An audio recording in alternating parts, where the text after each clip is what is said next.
Thank you, Shivaji. I hope you will take the same national spirit to Tamil Nadu also. And now, Sri Sanjay Singh ji. Vande Mataram sir, आपका बहुत बहुत आभार कि आपने वंदे मातरम जैसे महत्वपूर्ण विषय पर मुझे अपनी बात कहने का अवसर दिया। मान्यवर, मैं सोच रहा था कि वंदे मातरम के बारे में उसके 150 वर्ष पूरे होने पर यह चर्चा सरकार के द्वारा क्यों प्रायोजित कराई जा रही है।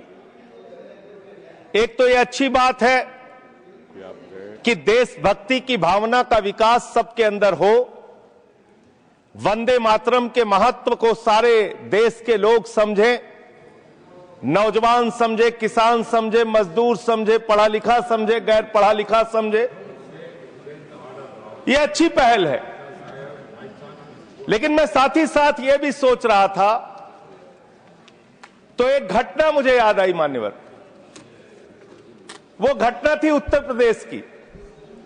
हमारे एक ऊर्जा मंत्री हैं, माननीय मंत्री जी AK शर्मा जी। उनके सामने व्यापारी लोग पहुंचे। उन्होंने कहा 21 घंटे से लाइट नहीं आ रही, 21 घंटे से लाइट नहीं आ रही, व्यापार बर्बाद हो रहा है, बच्चे रो रहे हैं, हमको गर्मी में बिजली दे दो। मंत्री जी ने कहा जय श्री राम, बजरंग बली की जय, और गाड़ी में बैठ के चले गए। मैं आपके माध्यम से सरकार से पूछना चाहता हूं, क्या भगवान श्री राम ने आपको कहा है कि आप नाकारे और निकम्मे हो जाइए और जनता को अंधेरे में रखिए, बिजली ना दीजिए? यह क्या भगवान श्री राम ने आपको कहा है? यह शिक्षा आपको भगवान श्री राम ने दी है?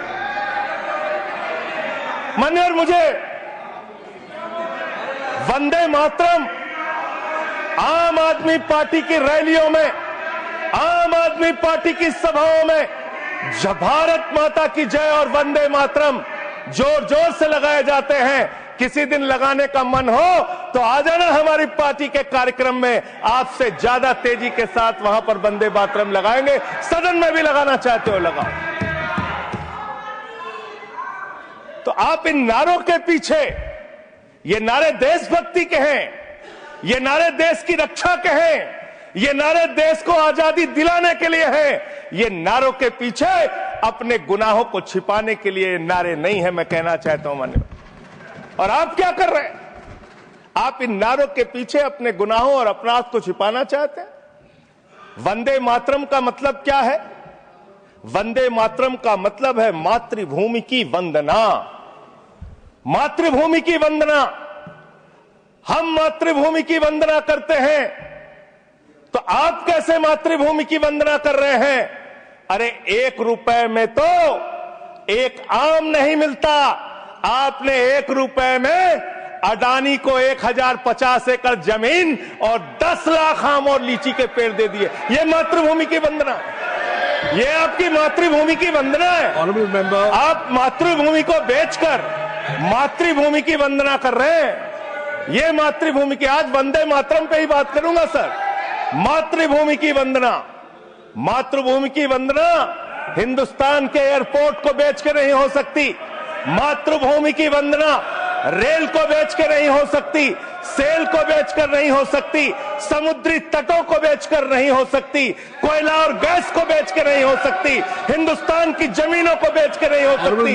तुम लोग मातृभूमि को बेचने वाले लोग हो, तुम मातृभूमि की वंदना करने वाले लोग नहीं हो। मान्यवर, वंदे मातरम पे ही सुनिए। आज वंदे मातरम के अलावा कुछ बोलूंगा ही नहीं।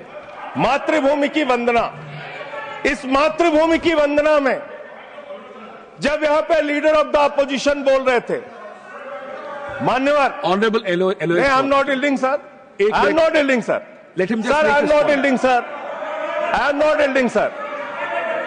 जब लीडर ऑफ अपोजिशन बोल रहे थे, ऑथेंटिकेट इट प्लीज देन। जब leader, sir I am not yielding, sir I am not yielding.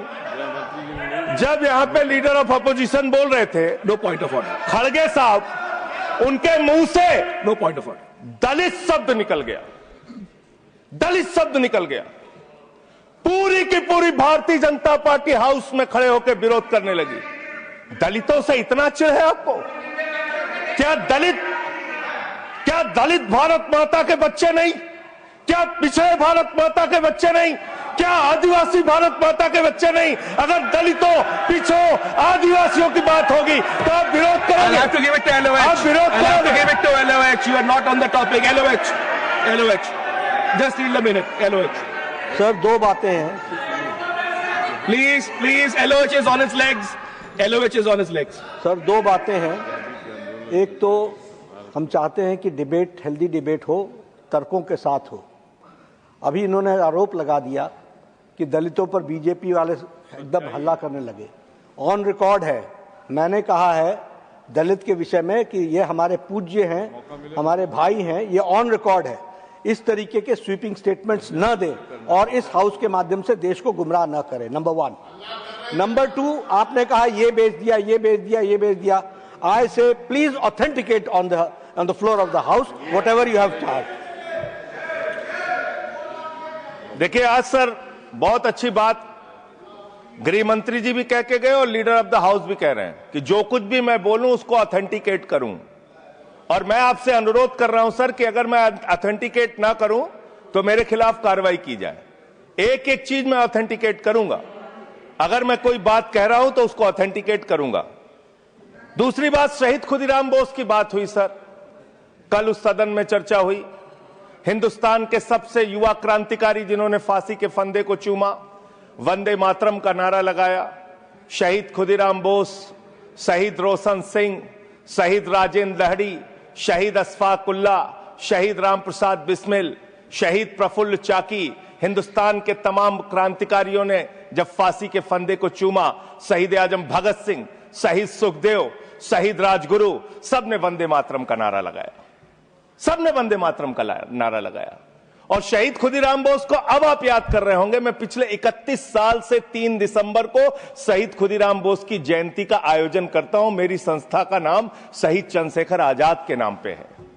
शहीद खुदीराम बोस हिंदुस्तान के वो क्रांतिकारी थे, जब उनको फांसी के फंदे पे चढ़ाया गया और उनका जब अंतिम संस्कार हुआ तो जो राख उनके अंतिम संस्कार से निकली मान्यवर, उसको बंगाल की माए तावीज बना के अपने बच्चों को पहनाती थी कि ऐसे ही बनना हिंदुस्तान के लिए क्रांतिकारी।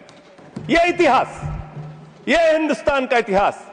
लेकिन मैं आपके माध्यम से इस सरकार से पूछना चाहता हूं, आपके पुरखे इस वक्त क्या कर रहे थे जब शहीद आजम भगत सिंह वंदे मातरम लगा रहे थे, शहीद सुखदेव वंदे मातरम लगा रहे थे, शहीद राजगुरु वंदे मातरम का नारा लगा रहे थे, शहीद खुदीराम बोस वंदे मातरम का नारा लगा रहे थे। उस वक्त आप क्या कर रहे थे?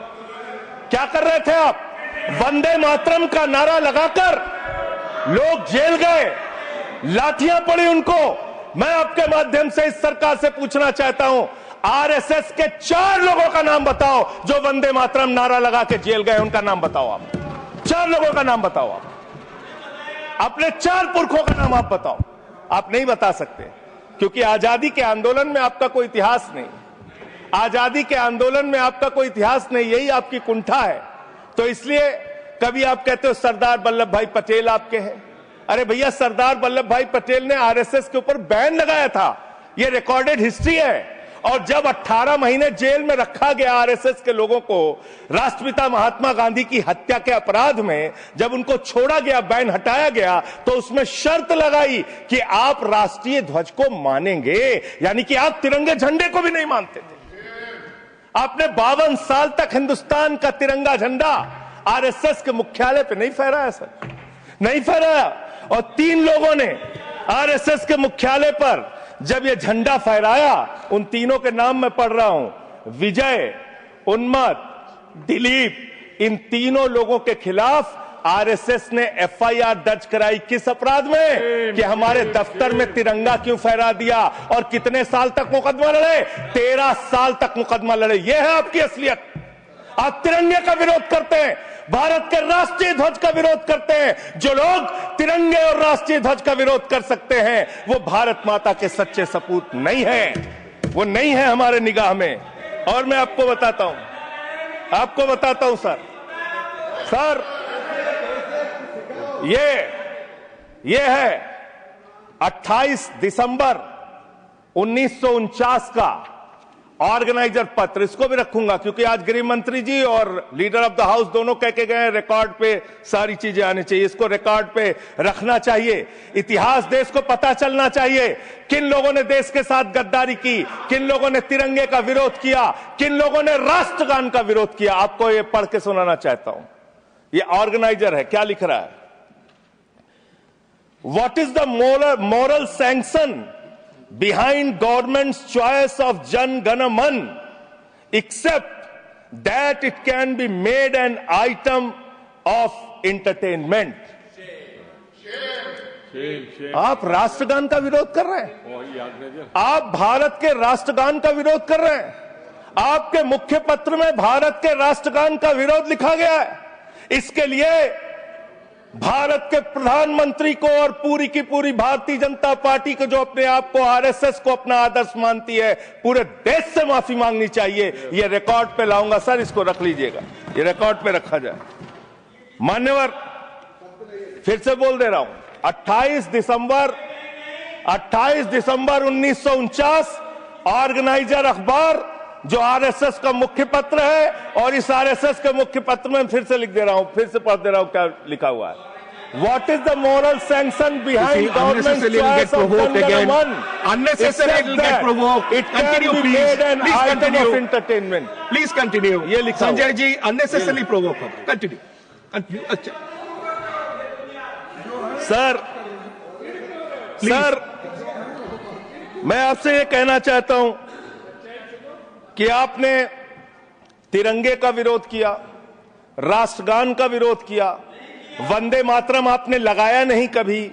कोई आपका व्यक्ति देश की आजादी के आंदोलन में जेल नहीं गया कभी। आपने कोई देश के लिए, हमारे यहां अवधि में कहावत है, नाखून कटाए कि शहीद ना बना भैया।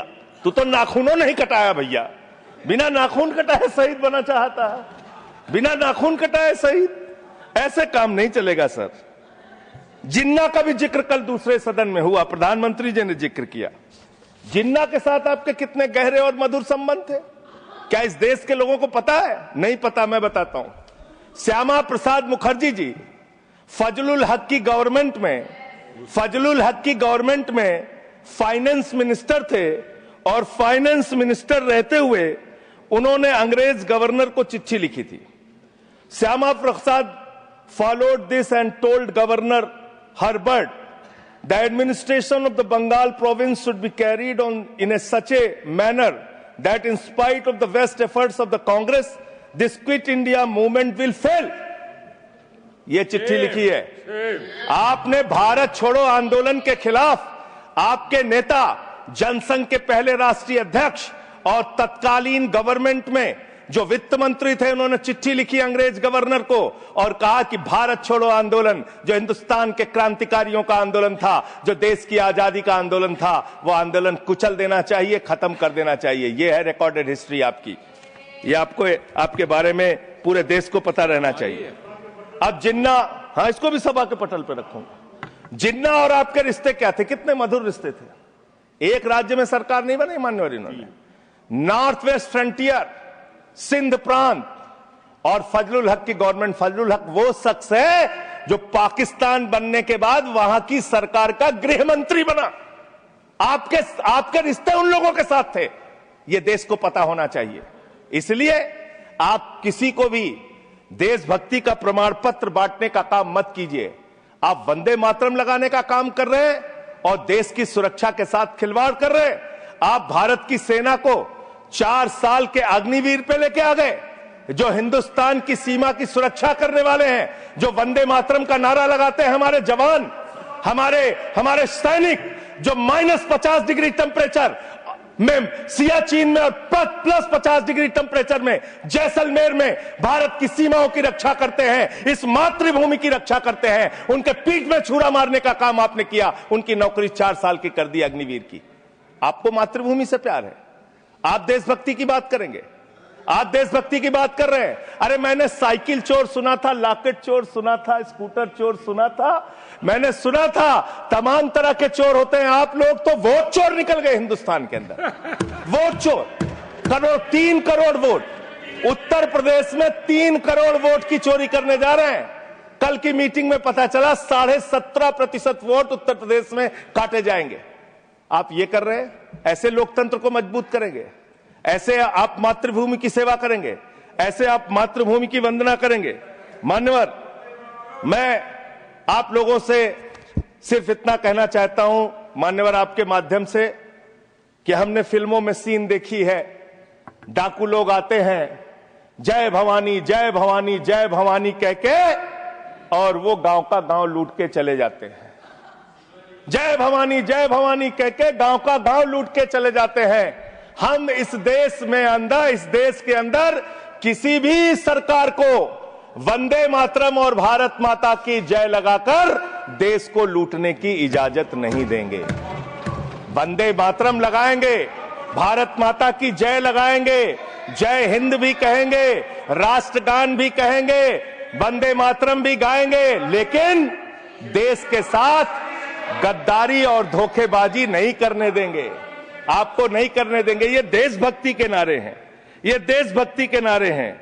आप बेरोजगारी पे बात नहीं करना चाहते, महंगाई पे बात नहीं करना चाहते, दलितों का मंदिर में प्रवेश वर्जित है, कहीं उनको रोका जा रहा है, उस पर बात नहीं करना चाहते, पिछड़ों का शोषण हो रहा है, उस पर बात नहीं करना चाहते। आपने मातृभूमि की सेवा यह की है कि आज हिंदुस्तान के ऊपर 200 लाख करोड़ रुपए का कर्जा है, 200 लाख करोड़ रुपए का कर्जा। आपने हिंदुस्तान को आज इस स्तर पे पहुंचाने का काम किया है। और दूसरी बात मैं पूछना चाहता हूं आपके माध्यम से मान्यवर, इस देश में मजदूर भी हैं, किसान भी हैं, आदिवासी भी हैं, दलित भी हैं, पिछड़े भी हैं, सवर्ण भी हैं, सब में अनपढ़ है, सब में भारी संख्या है जो पढ़े लिखे नहीं है, जिनको संस्कृत का ज्ञान नहीं है, जो नहीं पढ़ सकते वंदे मातरम। तो आप उनको कह रहे हैं कि वो देशभक्त नहीं है। मैं आपके माध्यम से कहना चाहता हूं, वो देश को लूटने वाले अडानी जैसे पूंजीपतियों से ज्यादा बड़े देशभक्त हैं, जो अपने बच्चों के लिए श्रम करते हैं, मजदूरी करते हैं, कुली का काम करते हैं और अपने बच्चों का पेट भी पालते हैं, देश की भी सेवा करते हैं। वो आपसे ज्यादा देशभक्त हैं। उनकी देशभक्ति को आप इससे चेक करने का काम मत कीजिए, उससे परीक्षा करने का काम मत कीजिए। मान्यवर, मैं अंत में एक और बयान आया, उसका जिक्र करके अपनी बात को खत्म करूंगा। अभी SIR की प्रक्रिया के तहत उत्तर प्रदेश के मुख्यमंत्री ने कहा कि डिटेंशन सेंटर बनाए जाएंगे। 80 लाख लोगों के वोट आपने बिहार में काट दिए, वहां कितने घुसपैठिए मिले आपको? अरे भाई, ये भी मातृभूमि की बात हो रही है। आप लोग चाहते हैं बांग्लादेशी यहां पे आ जाएं, मातृभूमि को सुरक्षा को खतरा हो जाए? आपको तो चिंता वही है ना, वही तो बात कर रहा हूं। कितने बांग्लादेशी घुसपैठिया मिले? कितने बांग्लादेशी घुसपैठिया मिले? कितने बांग्लादेशी घुसपैठिया मिले? मात्र 315, जिसमें नेपाल के बाकी लोग सिर्फ 78 मुसलमान मिले। वहां 80 लाख लोगों के आपने वोट काट दिए। अब आप कह रहे हैं उनको डिटेंशन सेंटर में रखेंगे, उनको डिटेंशन सेंटर में आप रखेंगे जो हिंदू हैं, जिनके जो पूर्व IAS हैं। आप इस देश का सिर्फ माहौल बिगाड़ना चाहते हैं। आप इस देश को सिर्फ नकली नारों के पीछे सिर्फ आप अपने आप को छिपाना चाहते हैं। वंदे मातरम देशभक्ति का नारा है, भारत माता की जय देशभक्ति का। हां, दिल्ली में तो काटोगे ही आप, ठीक ही कह रहे हो, पहले से ही नियत बता दिया। दिल्ली की हालत तो कर दी आपने। अरे इसमें क्या लिखा हुआ है? इसमें क्या लिखा हुआ है? सुजलाम सुफलाम, सुजलाम सुफलाम, शुद्ध जल शुद्ध फल और मधुर वाणी। मधुर वाणी, मधुर वाणी कौन बोल रहा है? देश के प्रधानमंत्री मधुर वाणी बोल रहे हैं। मुजरा जैसे शब्दों, अरे भाई, इसी वंदे मातरम की सेकंड्स रह गए सर, वंदे मातरम की तो बात कर रहा हूं। हमारे पास और टाइम है सर, टाइम है सर। सर, मधुर वाणी, मधुर वाणी, मधुर वाणी। सर, जहरीली हवा और जहरीला पानी दिल्ली में दे रहे हैं। हमारे पूर्वांचल के भाइयों के ऊपर बुलडोजर चला रहे हैं। सर, मेरे टाइम में से काट लीजिएगा, पार्टी टाइम में से काट लीजिएगा, प्लीज, पार्टी टाइम में से काट लीजिएगा। सर, हमारी पार्टी का टाइम 24 मिनट है। Please 1 second. दिल्ली संजय को जी, संजय जी, 1 दिल्ली सेकंड, को 1 आपने- सेकंड, 1 सेकंड, ऑनरेबल अभी 10 मेंबर्स, महीने- ऑनरेबल अरे, मेंबर्स, 1 बच्चों सेकंड। शांत हो जाओ। माननीय संजय जी, बच्चों माननीय शांत। संजय जी, माननीय संजय बच्चों जी, शांत। कंक्लूड करिए, आपका सर, समय खत्म अरे हो रहा मैं है। चौ- It'll sir, continue. 24 Please, minute मेरा please, टाइम है। प्लीज, मैं अपने माननीय time- Neeraj ji, please, he is concluding, please conclude, 10 second sir, please conclude, आपका समय समाप्त हो गया। सर, मेरी पार्टी का समय 24 मिनट है। ठीक है। मेरी पार्टी का समय 24 मिनट है। और कोई स्पीकर नहीं है आपके? स्पीकर एक और है, उनमें से आप काट लीजिएगा समय। मैं कह रहा हूं Conclude ना, करिए, conclude। हाँ, ये हमारा अधिकार है, पार्टी का अधिकार है। तो मान्यवर, 10 महीने में आपने दिल्ली की वो हालत कर दी, जहरीली हवा यहां पर आने लगी। दिल्ली को आपने दुनिया का सबसे प्रदूषित शहर बना दिया। बच्चों शांत हो जाओ, बच्चों शांत, बच्चों हल्ला मत करो, शांत हो जाओ। कंक्लूड, अरे मैं एक Conclude मुख्यमंत्री करिए। इन्होंने बनाया है। कंक्लूड करिए सर, एक मुख्यमंत्री बनाया है इन्होंने। प्लीज, खत्म कर रहा हूं। प्लीज। एक मुख्यमंत्री बनाया है जिसको ये नहीं मालूम कि AQI होता क्या है। कंक्लूड करिए। वो टेम्परेचर बता रही है। ये हालत है। Thank you. तो इसलिए मैं अंत में इन्हीं लाइनों के साथ कि पहले ये तय करो कि वफादार कौन है। ये वक्त तय करेगा कि गद्दार कौन है। ये वक्त तय करेगा कि गद्दार कौन है। पहले Thank ये you. तय करो कि वफादार कौन है। ये वक्त तय करेगा कि गद्दार कौन है। वंदे Thank you. वंदे थैंक यू, वंदे थैंक यू। वंदे वंदे वंदे वंदे वंदे। कोई बीजेपी वाला वंदे मातरम नहीं लगाया सर। Thank you.